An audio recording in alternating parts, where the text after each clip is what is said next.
Terima kasih Anda masih bersama kami dan kita kembali melanjutkan dialog bersama Deddy Kurniasyah, Direktur Eksekutif Indonesia Political Opinion, dan Ahmad Rafiq, Sekjen Partai Perindo. Ke Mas Deddy, kalau berbicara tentang hal-hal yang mempengaruhi, kabarnya isu-isu terkait dengan penundaan pemilu dan beberapa isu lain yang bergulir belakangan ini sangat mempengaruhi citra partai politik di tengah masyarakat. Bagaimana? Dalam survei periode Maret ini memang ya mau tidak mau harus diakui bahwa wacana penundaan pemilu atau lebih tepatnya pembatalan pemilu ya. Karena kalau ditunda kan berarti harus ada pemilu 2 kali dalam periode 5 tahun ke depan.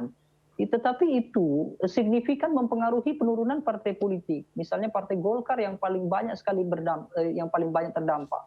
Kemudian PKB. Dua partai ini saya kira menjadi dua tokoh yang paling gencar untuk melakukan wacana.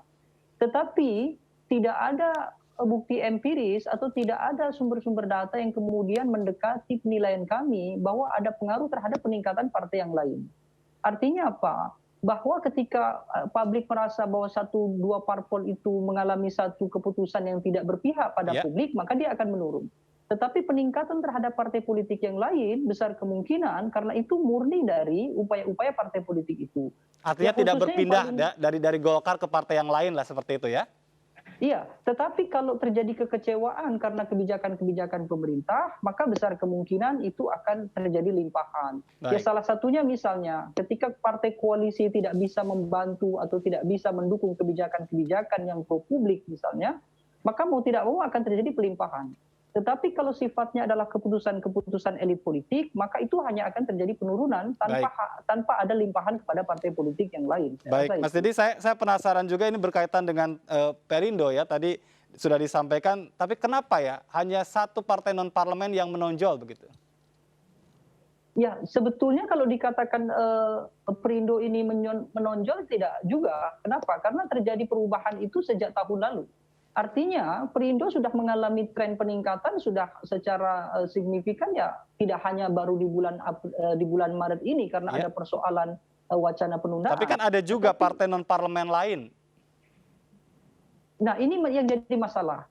Perindo dalam konteks pemahaman publik, terutama di wilayah non-Jawa begitu ya, ini kan pengaruhnya sangat besar sekali. Karena kebetulan Partai Perindo punya parlemen di daerah, terutama memang di luar Pulau Jawa tadi. Ya. Sementara partai-partai politik non-parlemen yang lain, sebut saja misalnya PSI, Hanura, kemudian termasuk juga kelompok-kelompok yang lain, mereka terlalu dikenal atau terlalu terafiliasi dengan kelompok pemerintah. Meskipun memang iya mereka adalah pro pemerintah. Tetapi disinilah yang saya anggap bahwa kerja-kerja mesin politik Perindo ini cukup halus, cukup baik.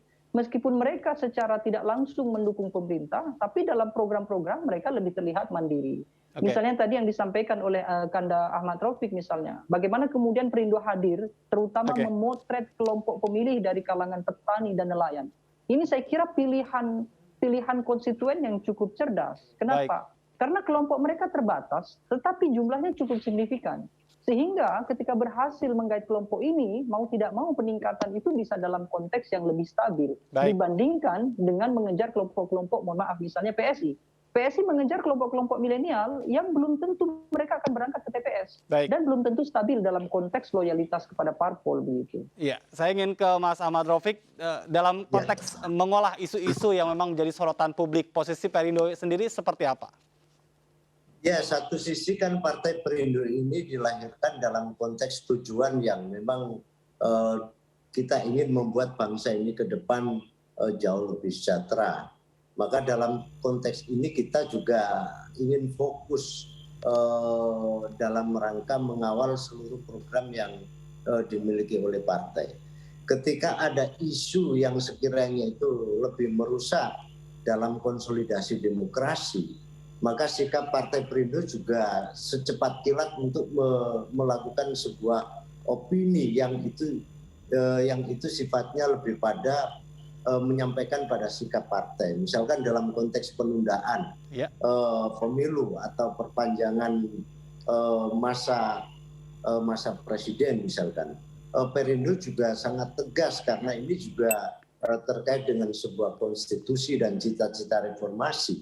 Bagaimanapun reformasi telah melahirkan sebuah konsensus politik yang itu harus dihormati dan itu harus Baik. dipertahankan karena kita tidak ingin membawa politik ini ke ranah yang sifatnya oligarkis. Baik. Nah tentu sikap ini barangkali dilihat oleh masyarakat bahwa Partai Perindo juga punya sikap yang tegas dalam konteks pembelaan terhadap konstitusi itu sendiri dan dalam rangka menegakkan sebuah demokrasi yang selama ini telah diikuti oleh bangsa ini ke depan. Baik, Mas Rafiq. Nah tentu ya. Di awal tadi kita berbincang dengan Nasdem dan Demokrat bermitra begitu kan, pemanasan untuk 2024. Kalau Partai Perindo sendiri seperti apa nih bentuk pemanasannya? Ya pasti mereka sedang berhadapan dengan situasi kepimpinan ke depan. Mereka sedang mencari formula seperti apa yang akan mereka lakukan sebagai partai di parlemen.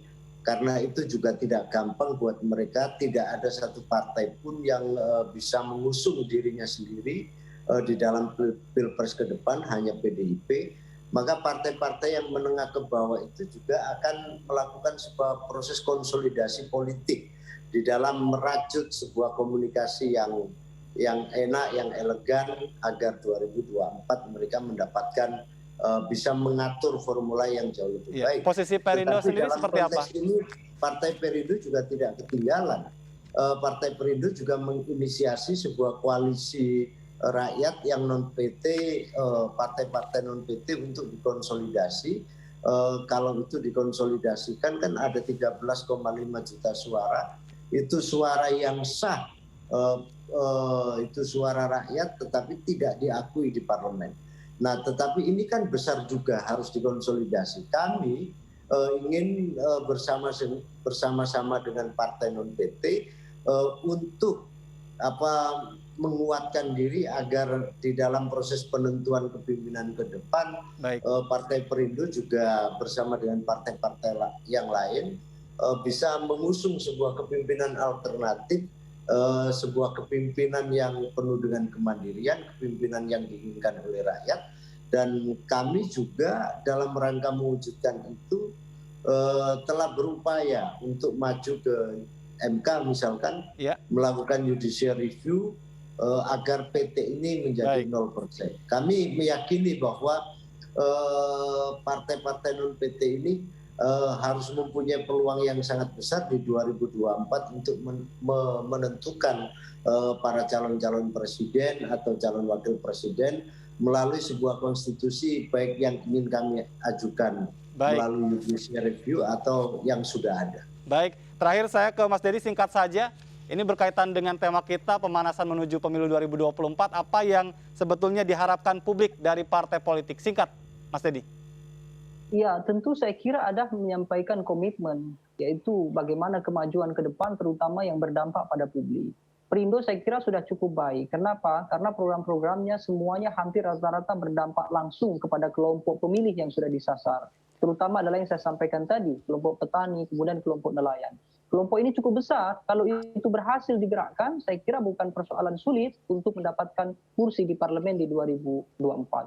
Kemudian yang kedua, Perindo punya posisi tawar yang cukup baik. Salah satunya tadi itu, tidak perlu berangkat dari PT 20%, tapi berangkat dari 25% suara sah nasional di pemilu 2019. Kalau itu berhasil dikonsolidasikan dengan semua partai yang non-parlemen, mau tidak mau, kelompok yang ada di parlemen tentu akan melirik, karena ini adalah kekuatan yang juga tidak sia-sia untuk digalang. Saya rasa itu, Bung. Baik, terima kasih Mas Deddy Kurniasyah, Direktur Eksekutif Indonesia Political Opinion, dan Mas Ahmad Rafiq, Sekjen Partai Perindo, sudah berbagi informasi malam hari ini. Salam sehat.